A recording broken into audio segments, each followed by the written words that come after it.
If you found this today, trust there may be something here for you. In my work with clients, I've seen that some of us experience life through the heart first, through feeling, emotion, and connection. This is the journey of the feeler. This is a 4-part series on how we move through life, through the mind, the heart, the action we use, and what we build. If you found this video today, trust that there may be a message in here for you. Hi, I'm Lorri, and I'm a tarot reader and a spiritual counselor. And each week, I share intuitive messages that help you reconnect to your inner voice. In my work with clients, I've noticed that people tend to move through life in 4 different ways: as thinkers, feelers, doers, and builders. This video is for feelers who process life through the heart. And today we're going to walk through the full journey of the Suit of Cups, because your emotions guide more than you realize. So let's take a look at the path of the cups. The feeler's journey often begins with something feeling like it's opening up.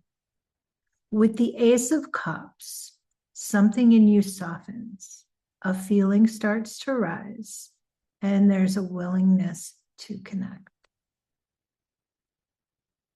With the Two of Cups, connection begins to someone or something. It could be a project, it could be a person.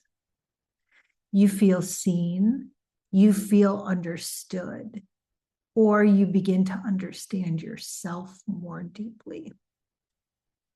With the Three of Cups, there's joy, there's support, there's emotional connection with others.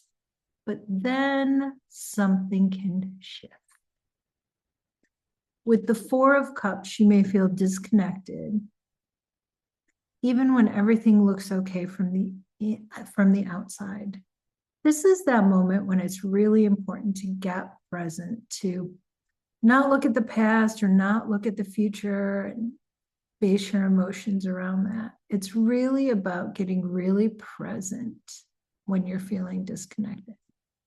With the Five of Cups, there may be a feeling of disappointment, of focusing on what didn't work and what didn't last. With the Six of Cups, you may find yourself looking back to what once felt safe or familiar. With the Seven of Cups, emotions can feel confusing, too many feelings, too many possibilities, and not always being clear on what's real. And then the Eight of Cups. This is where you begin to second guess yourself. You walk away, not because you don't care, but because you need something deeper. With the Nine of Cups, you begin to reconnect with yourself. Emotional fulfillment starts from within. And then the Ten of Cups, this is where emotional alignment lives, a sense of wholeness, not perfect, but real. And then something matures. With the Page of Cups, there's softness again, but this time with awareness. With the Knight of Cups, you begin to follow what feels meaningful to you. With the Queen of Cups, you hold space for yourself and for others without losing yourself.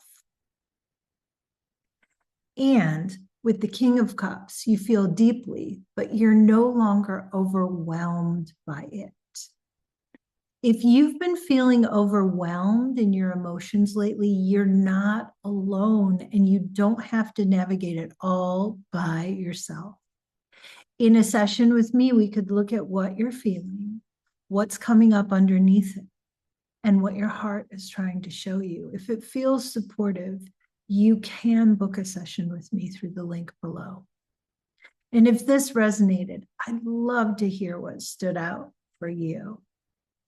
If this resonated for you emotionally, the next step is often to choose what you're going to do with those feelings.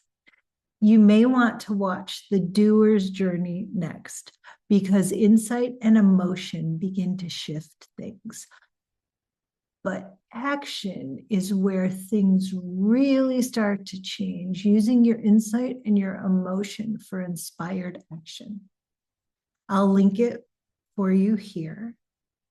And thank you so much for joining me today. Mwah. Thank you for watching. Don't forget to like, comment, and share.